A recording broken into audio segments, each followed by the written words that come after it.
Hey, it's Marcy from wavesofcommunication.com, and the last video in this series about decluttering your life and spring cleaning your child's toy inventory is about how to sustain that toy minimalism even through birthdays and Christmas when more toys will arrive.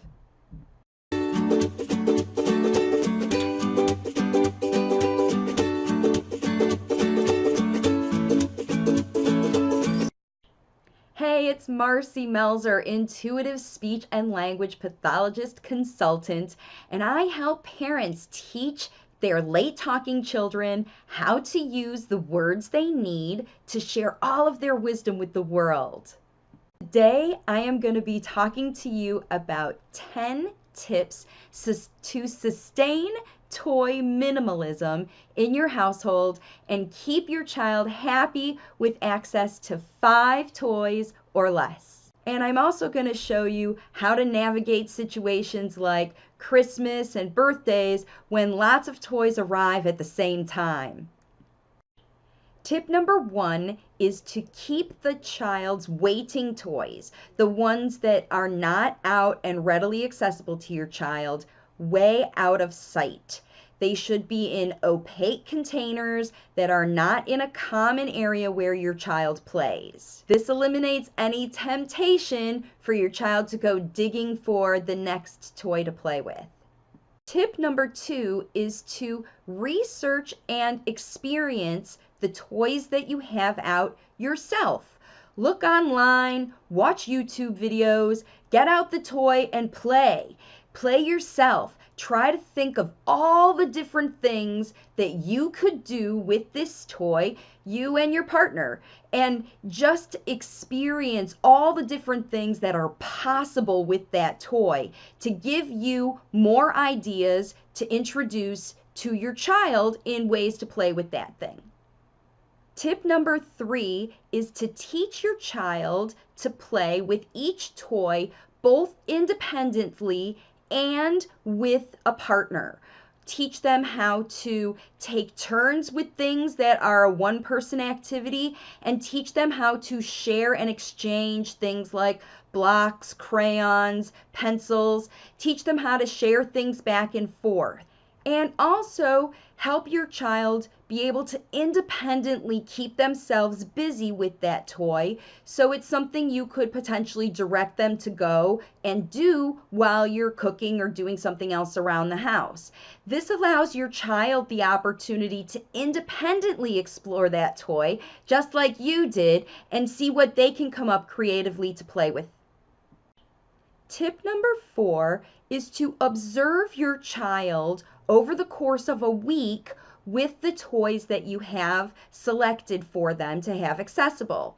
See how much they play with them or not, and notice which ones are high on their list, which ones are low on their list, which ones are high on your list for language facilitation, which toys helped you get a lot of new sounds, words, language out of your child this week, and which ones were more challenging for you to use. So tip number 4 is to pay attention to the patterns while you're playing with the toys that you have accessible.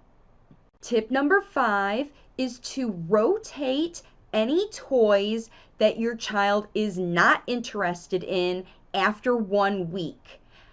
But wait a whole week before you do this rotation, because just because your child isn't interested in something on their first try, that doesn't mean that creatively you couldn't try again and again and again to see a new way your child could potentially experience that toy.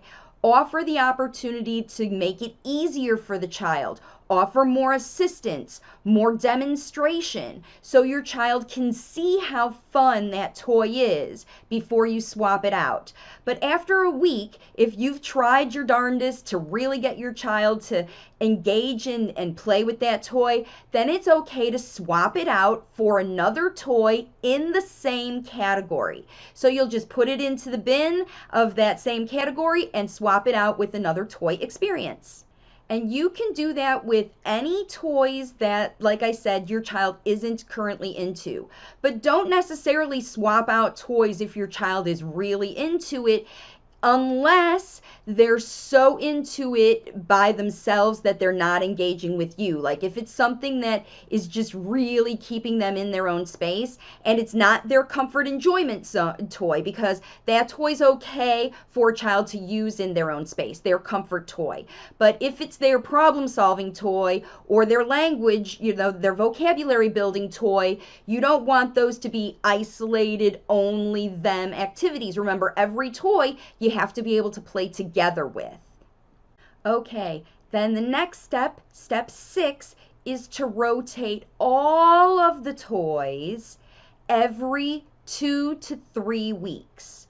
So even if your child loves the train table, remember you can only have one toy in your toy minimalism experience. So every 2 to 3 weeks, you need to pack up the toy train table and put it away and exchange it with another kind of pretend play experience for your child. Every 2 to 3 weeks, even though your child loves it, even though your child is getting amazing language facilitation. Remember, you have other toys waiting in the wings to give you fresh, new opportunities to facilitate language. And by offering this new opportunity, remember the train table's not going away forever.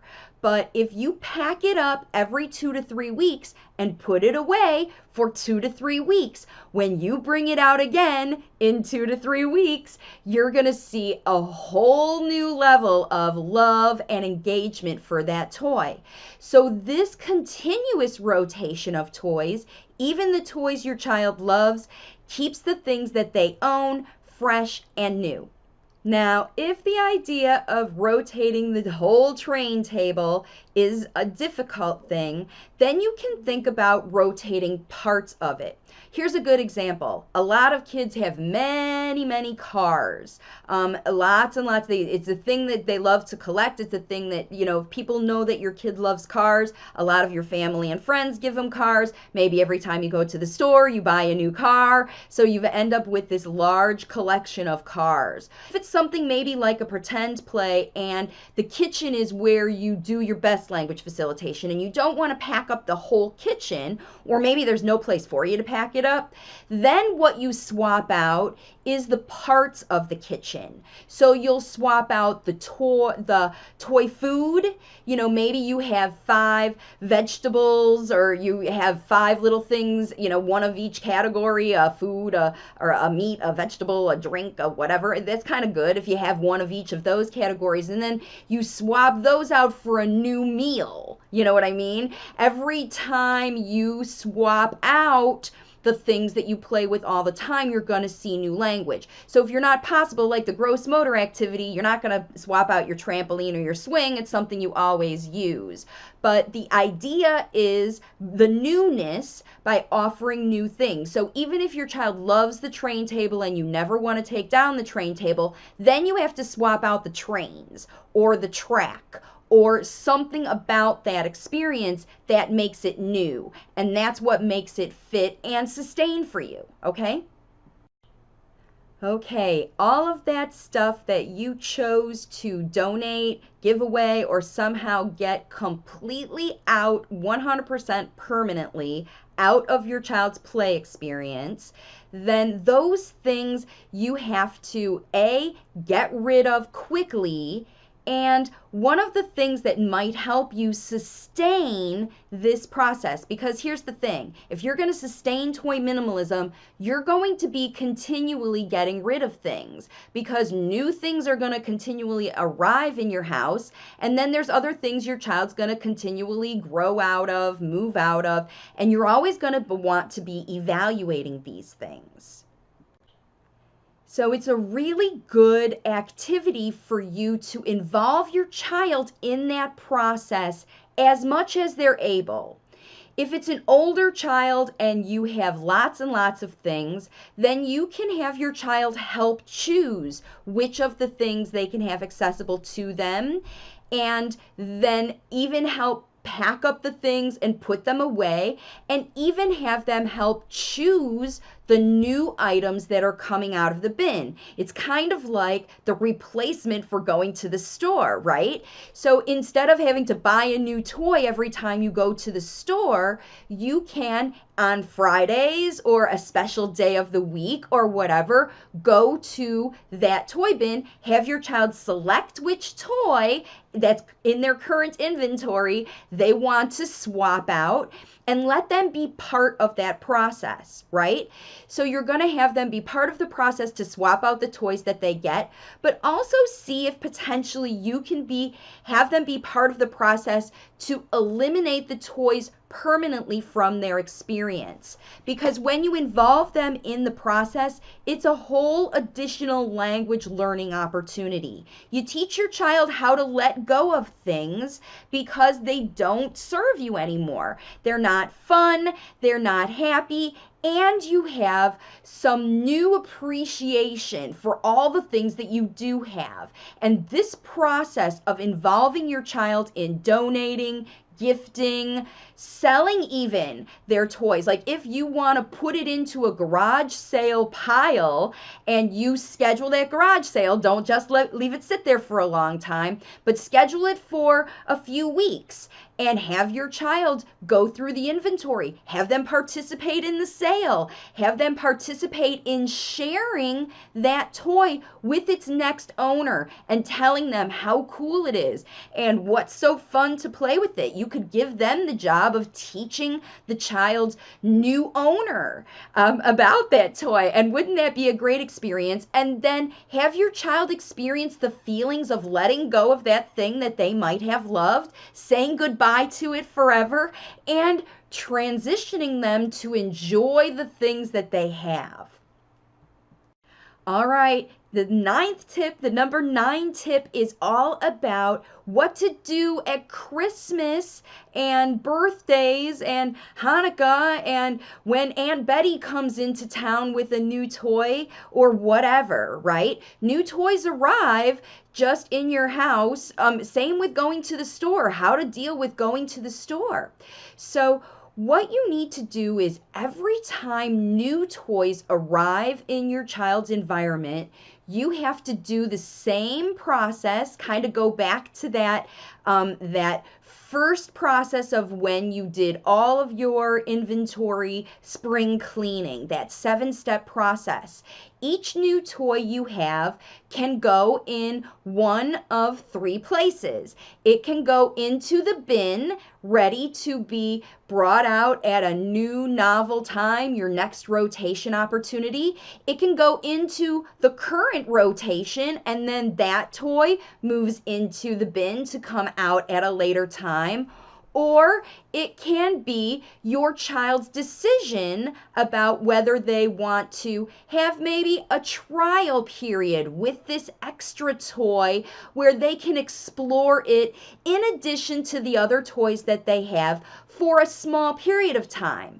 So that in addition to, yeah, it's your birthday, you get new things. So maybe for a very short period, a week or 2, you get to have one extra toy in your rotation. But then on your next rotation day, if it's Friday is new toy day, it's not rotation, get rid of it. It's hey, we're going to experience something new this week, right? So on that day, that's when you reevaluate your current inventory and keep it back down to that main 5 toys. All right, the number 10, and actually I think the best tip for sustaining toy minimalism or keeping your child super happy with only a few toys in their environment is to spend more time outdoors. Get out and do those gross motor activities and explore the things in your environment that aren't toys at all. Look at sticks, play with bugs, jump in puddles, and get out and enjoy your outdoor environment. You don't need any toys at all for that, and you will create the most amazing memories and have super opportunities to facilitate language. Thanks for watching this video today. If it was helpful to you, please like it, share it with your friends, and subscribe to my channel. I really appreciate it. And I'll see you all on my next video.